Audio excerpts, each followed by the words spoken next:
राधे राधे दोस्तों, मैं तरनजीत कौर आप सबका स्वागत करती हूँ। तो आज हम जा रहे हैं श्री श्री राधा पारसारथी मंदिर में। इस टेम्पल को इस्कॉन मंदिर तो कहा जाता है, पर इसके साथ साथ हरे कृष्णा टेम्पल भी कहा जाता है।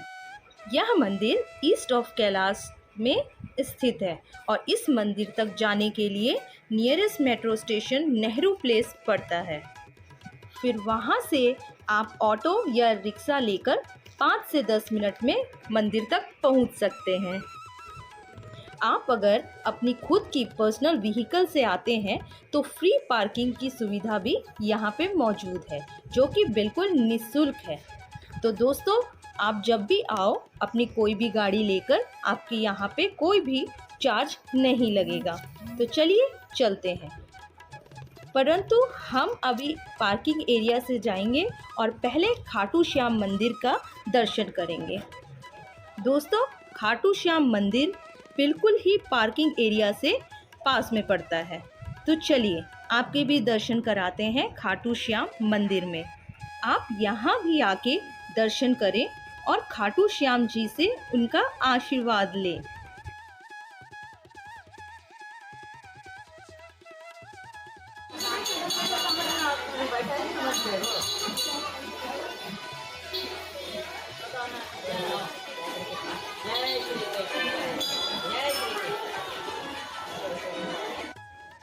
दोस्तों, चलिए अब हम पास ही में बने आस्था कुंज पार्क में चलते हैं। इस आस्था कुंज पार्क का निर्माण फरवरी 2003 को किया गया था। इस पार्क के अंदर आते ही ऐसा प्रतीत होता है जैसे कि हम वृंदावन में मौजूद हैं।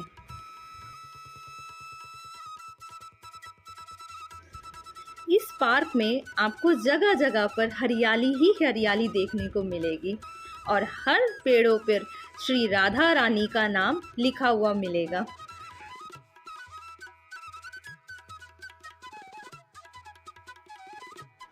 दोस्तों, इस पार्क में काफ़ी हरियाली होने के वजह से घूमने में और बैठने में काफ़ी आनंद आता है।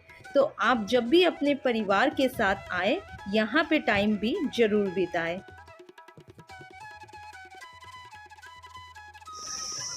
पास में ही लोटस टेम्पल है, मैं आपको उसके भी दर्शन करा।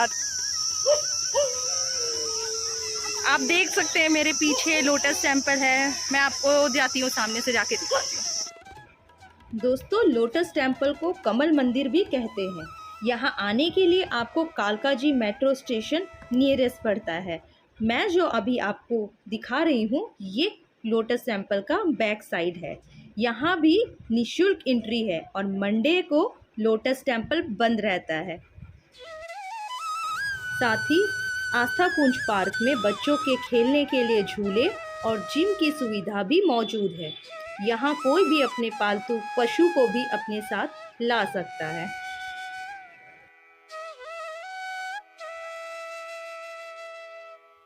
तो इस पार्क में आके आपको कैसा लगा है? अच्छा लग रहा है। फिलहाल हम छोटे छोटे बच्चों को लेके आए हैं, इस वजह से बच्चों को घुमाने के लिए आए थे लोटस टेम्पल, लेकिन हमने कहा चलो अब आए हैं तो बच्चों को थोड़ा 10-5 मिनट यहाँ भी दे दो।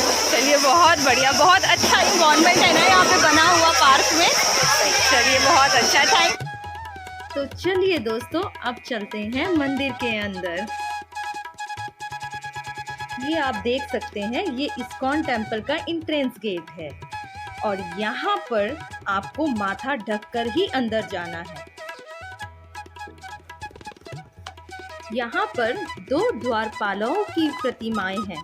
मैं आपको बता दूं कि ये जय विजय 2 भाई थे, उनकी ये प्रतिमाएं हैं और ये भगवान विष्णु के द्वारपालक हुआ करते थे। मंदिर के अंदर ही आपको खाने पीने के लिए फूड स्टॉल्स और प्रसाद स्टॉल्स मिल जाएंगे। मंदिर में प्रवेश करने से पहले आपको अपने जूते चप्पल यहाँ पर सबमिट करना है और देन आपको अपने हाथ पैर धोकर ही मंदिर में प्रवेश करना है। भगवान श्री कृष्ण की भक्ति और संदेश को दुनिया भर में पहुँचाने के लिए स्वामी प्रभुपाद ने इस्कॉन मंदिर की स्थापना की थी। भगवान श्री कृष्ण का जन्म कारागार में हुआ था एवं इनके पिता का नाम वासुदेव था और माता का नाम देवकी था। भगवान विष्णु जी का श्री कृष्ण जी के रूप में अवतार सबसे श्रेष्ठ माना जाता है।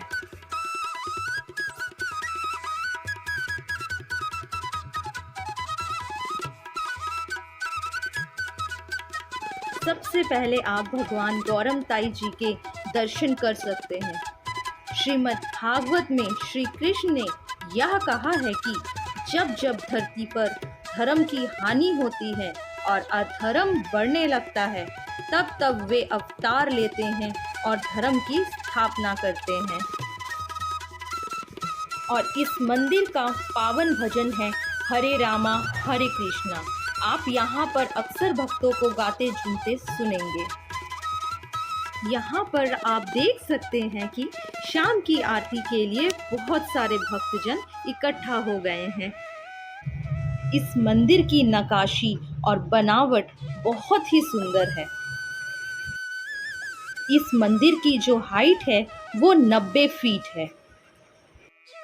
अगर आप भी इस्कॉन टेम्पल में विजिट करना चाहते हैं तो आरती में ज़रूर शामिल होए, आपको बहुत ही ज़्यादा अच्छा लगेगा। यहाँ पर आप भगवान श्री कृष्ण के दर्शन कर सकते हैं।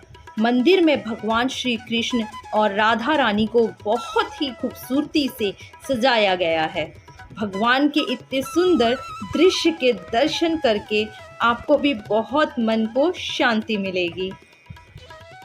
और मैं आपको बता दूं, इस्कॉन टेम्पल सबसे पहले इंडिया में नहीं बल्कि विदेश में बनाया गया था। दुनिया के सबसे पहले इस्कॉन टेम्पल का निर्माण न्यूयॉर्क में 1966 में हुआ था। इस्कॉन संगठन विश्व भर में कृष्ण भक्ति का प्रचार एवं प्रसार करता है।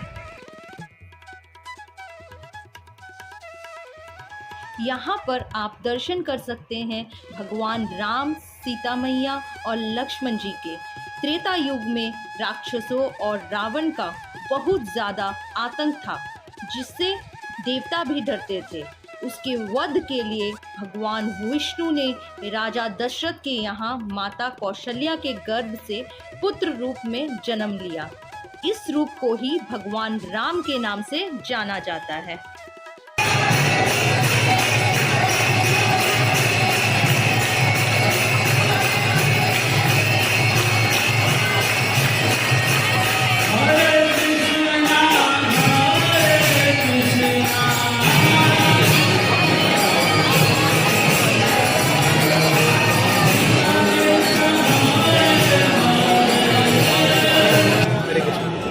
ये हमारा श्री श्री राधा पार्थसारथी टेम्पल है। मंदिर का नाम है श्री श्री राधा पार्थसारथी मंदिर। और यहाँ पे श्री श्री गौरनिताई जी के विग्रह हैं, श्री श्री राधा पार्थसारथी ललिता विशाखा जी के विग्रह हैं, श्री श्री सीताराम लक्ष्मण हनुमान जी के विग्रह हैं, श्री श्री लक्ष्मी नरसिंह देव जी के विग्रह हैं। तो यहाँ पे आप समय निकाल के आप आ सकते हैं, भगवान का दर्शन करिए, सेवा करिए, जुड़िए मंदिर से, ताकि आप ये समझ सकें कि भगवान की सेवा हमारे लिए बहुत ज़रूरी है, हम सबको करना चाहिए।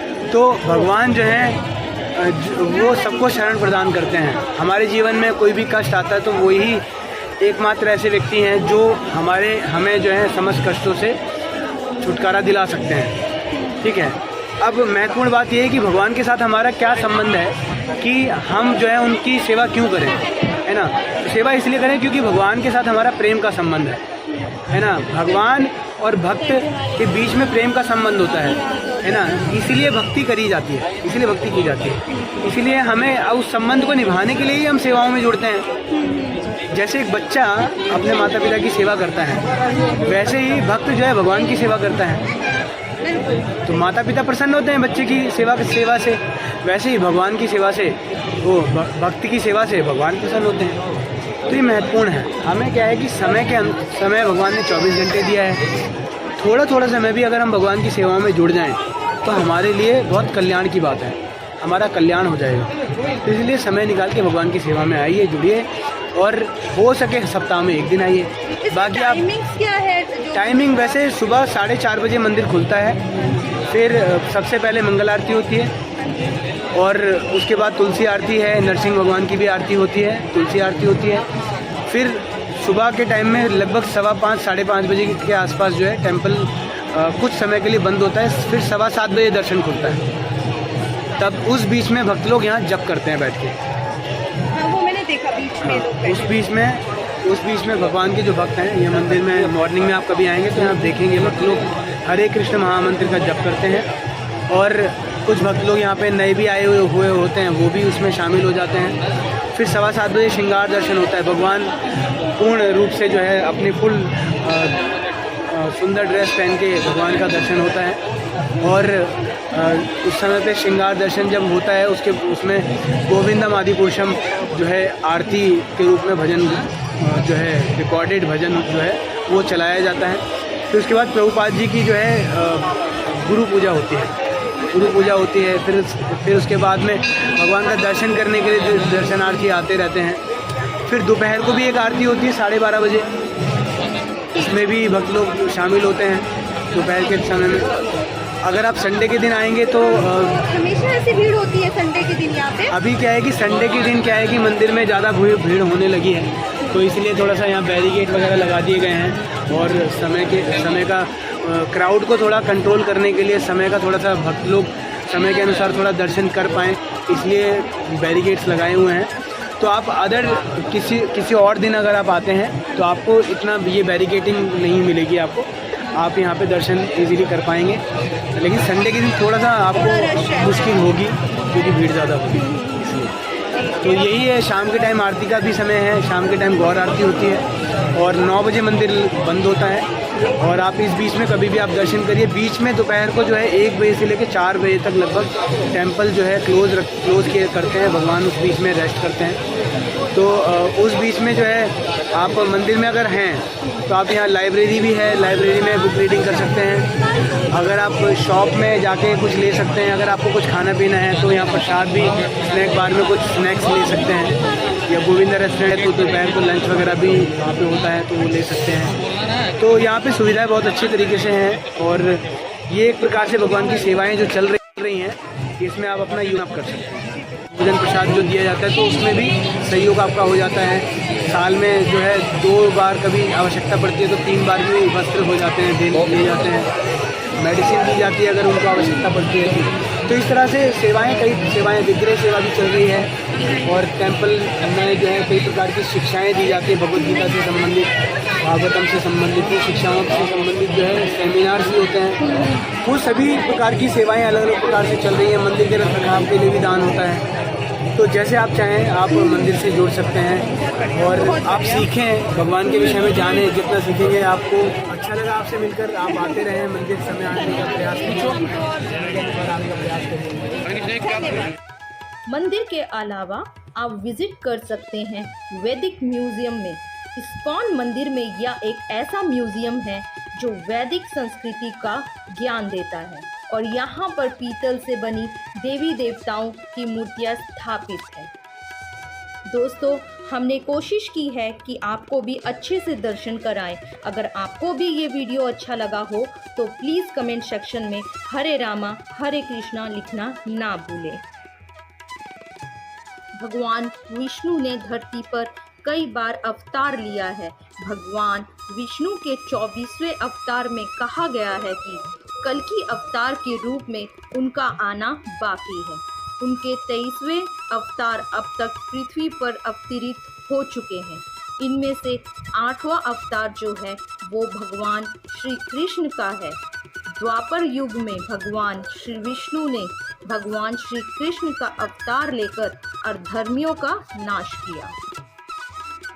सबसे ज़्यादा देखने की बात यह है कि इस्कॉन टेम्पल में भारतीयों की तुलना में विदेशी भक्त श्याम के रंग में रंगे होते हैं। यहाँ पर प्रसाद दिया जा रहा है। खिचड़ी का प्रसाद बहुत ही टेस्टी होता है। तो आप जब भी इस्कॉन टेम्पल में विजिट करें तो प्रसाद लेना बिल्कुल भी ना भूलें। आई होप आपको ये वीडियो ज़रूर पसंद आई हो, और अगर पसंद आई है तो आपको पता है कि आपको क्या करना है कि कमेंट सेक्शन में हरे रामा हरे कृष्णा जरूर लिखें।